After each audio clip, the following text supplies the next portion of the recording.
Assalamualaikum warahmatullahi wabarakatuh. Selamat bertemu kembali semuanya. Semoga sehat, bahagia, banyak rezeki, yang jomblo cepat punya pasangan, yang sakit cepat sembuh, yang lapar baiknya nonton sambil ngemil, yang botak cepat rambutnya tumbuh, yang malas cepat menjadi rajin, yang tidak punya motor segera kebeli mobil, yang tidak pede ternyata jadi hero bagi dirinya sendiri, dan sebagainya.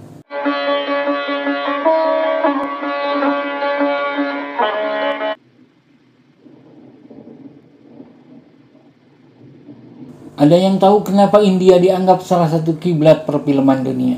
Jawabannya adalah film Padar Pancali yang akan kita tuturkan salah satu bagian ceritanya. Film Padar Pancali ini dirilis tahun 1955. Sebuah film yang sangat lawas dari Bengali, India. Tapi wahai para pencinta film, Padar Pancali yang artinya tembang jalan setapak ini disebut-sebut film legendaris India yang paling humanis. Diarahkan oleh sutradara legendaris juga, yaitu Satyajit Ray, dari novel berjudul sama karangan Vibhuti Bhushan Bandyopadhyay. Ini salah satu film awal India yang meraih banyak penghargaan di luar negeri, termasuk dari Cannes Film Festival sebagai Best Human Document. Saya akan cuplik salah satu bagian cerita yang menurut saya menarik.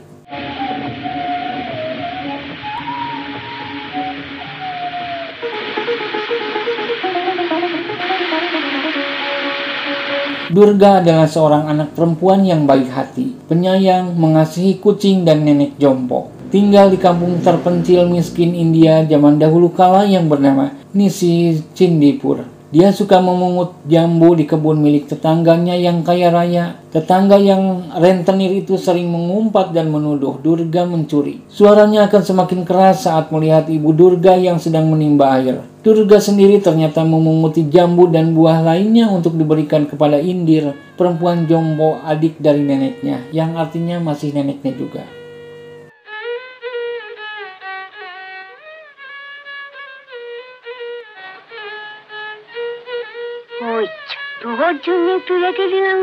Ibu Durga yang bernama Sarvajaya suka marah dan menyuruh Durga mengembalikan apa yang sudah diambil dari kebun Nyonya Mukherjee yang tetangga yang rentenir itu. Sarvajaya pun memarahi Indir dengan menyebut menjadi beban keluarganya. Indir pergi kalau sudah disindir-sindir begitu. Indir ini wanita jompo sebatang kara. Saudara yang dipunyainya adalah anak-anak adiknya seperti ayah Durga. Bila dimarahi, dia akan pergi ke anak adiknya yang lain. Sarvajaya suka tidak terkendali marahnya, terutama dipicu oleh perekonomiannya yang morat-marit.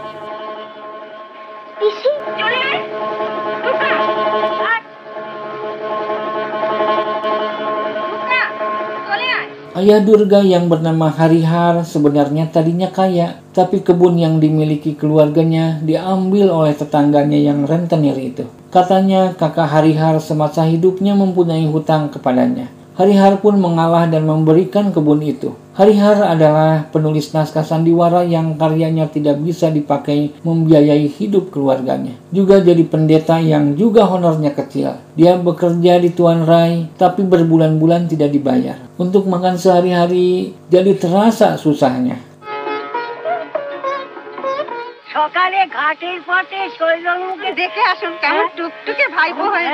Adik Durga kemudian lahir, namanya Apu, seorang bayi laki-laki yang tampan. Indir dijemput untuk mengasuh Apu. Durga senang dengan kelahiran adiknya. Mereka pun tumbuh menjadi adik kakak yang saling menyayangi. Durga yang sudah remaja mendandani Apu sebelum pergi sekolah. Tapi saat guru Apu memarahi seorang muridnya dengan dipukul lidi, dia kabur. Apu pun ikut kabur. Saat ada tukang jualan permen dan kue cinibals, makanan khas waktu itu, lewat ke kampungnya, Durga dan Apu hanya sanggup memandangnya. Mereka tidak punya uang.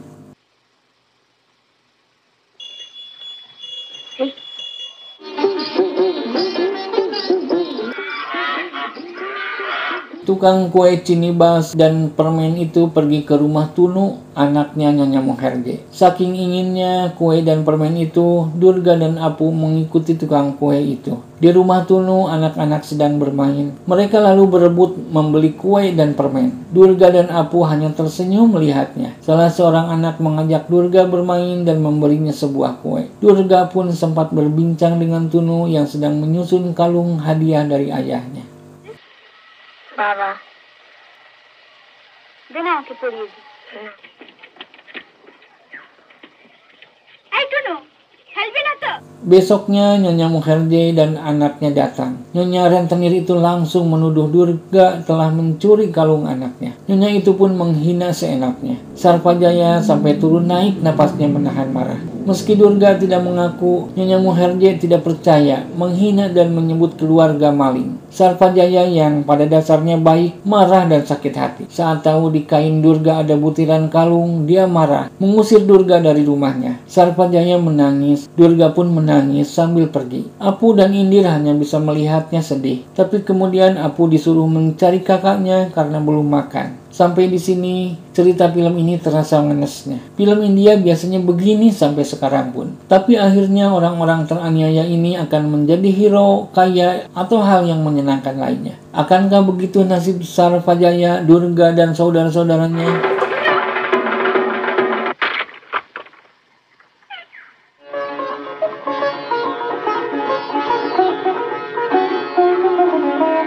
Harihar mendapat bayaran selama 3 bulan dari Tuan Rai. Tapi setelah Sarpajaya membagi-baginya, uang itu masih jauh dari cukup. Utang kepada Nyonya Mukherjee belum terbayar, apalagi memperbaiki rumah yang mau ambruk. Saat putus asa itulah Sarpajaya menginginkan pindah ke Benares, kota yang lebih maju tempat asal mereka. Harihar di sana bisa menjadi pendeta yang dibayar mahal. Tapi Harihar menolak. Dia berjanji akan mencari tambahan penghasilan lagi.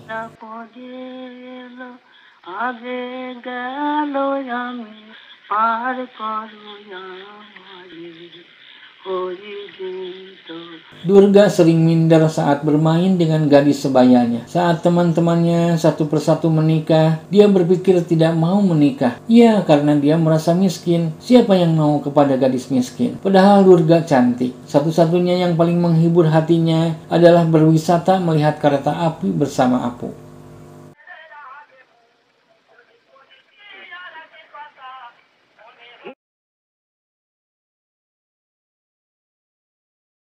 Sementara Indir yang juga suka dipanggil Bibi, suatu hari pergi karena dimarahi Sarpajaya. Dia menumpang nginap di anak saudara lainnya yang bernama Raju. Tapi hanya beberapa hari, karena di sana pun dia diperlakukan tidak menyenangkan. Saat pulang lagi ke rumah keponakannya, Sarpajaya terus menyindir. Wanita tua malang itu pun pergi dan di kebun dia duduk sambil merasakan sesuatu, mungkin kelaparan, sampai meninggal. Durga dan Apu yang menemukan neneknya berlari. Di perkampungan miskin itu, kematian Indir tidak mesti dieksploitasi.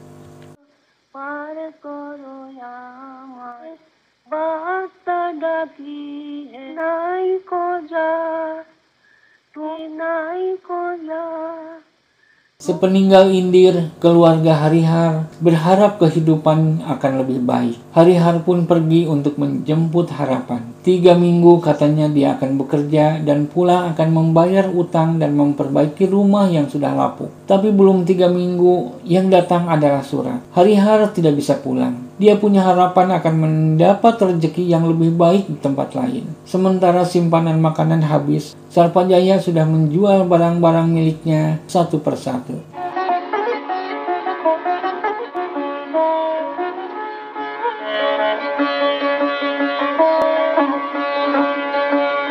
Sampai 5 bulan Harihar belum pulang. Sarpajaya sudah melakukan banyak hal agar keluarganya bisa makan. Tapi saat saudaranya mampir dan melihat penyimpanan berasnya, dia tahu Sarpajaya sedang sangat kesusahan. Mereka pun membantu sekedarnya, tapi nasib malang yang lebih lagi terjadi. Durga dan Apu yang sedang bermain sampai jauh kehujanan di jalan. Musim dingin sudah datang. Durga sampai sakit. Panas badannya semakin menjadi. Seorang tabib dan saudaranya yang membantu tidaklah cukup. Pengobatan zaman itu masih sederhana. Hanya kompres untuk sakit panas. Tapi rumah yang rusak tidak bisa melindunginya dari hujan angin. Durga pun meninggal. Sarpajaya hampir gila menerima kenyataan itu.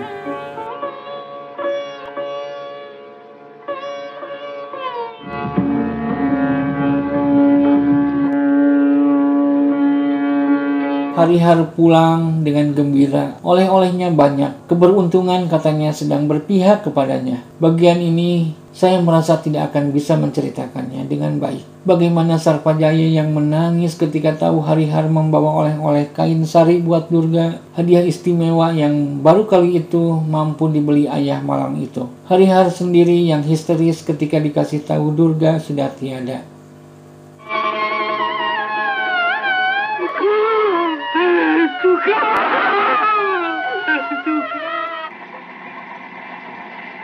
Cerita ditutup dengan kepindahan keluarga Harihar ini dari kampung Niscindipura. Tidak ada kisah khas India yang kemudian dendam, miskin dihina akhirnya jadi kaya. Padahal Pancali benar-benar realis. Kebanyakan nasib orang-orang seperti keluarga Harihar. Konon film ini adalah bagian pertama dari trilogi kisah Apu. Film selanjutnya adalah Aparajito dan Apur Sangsara. Semoga kita bisa membahasnya lain waktu.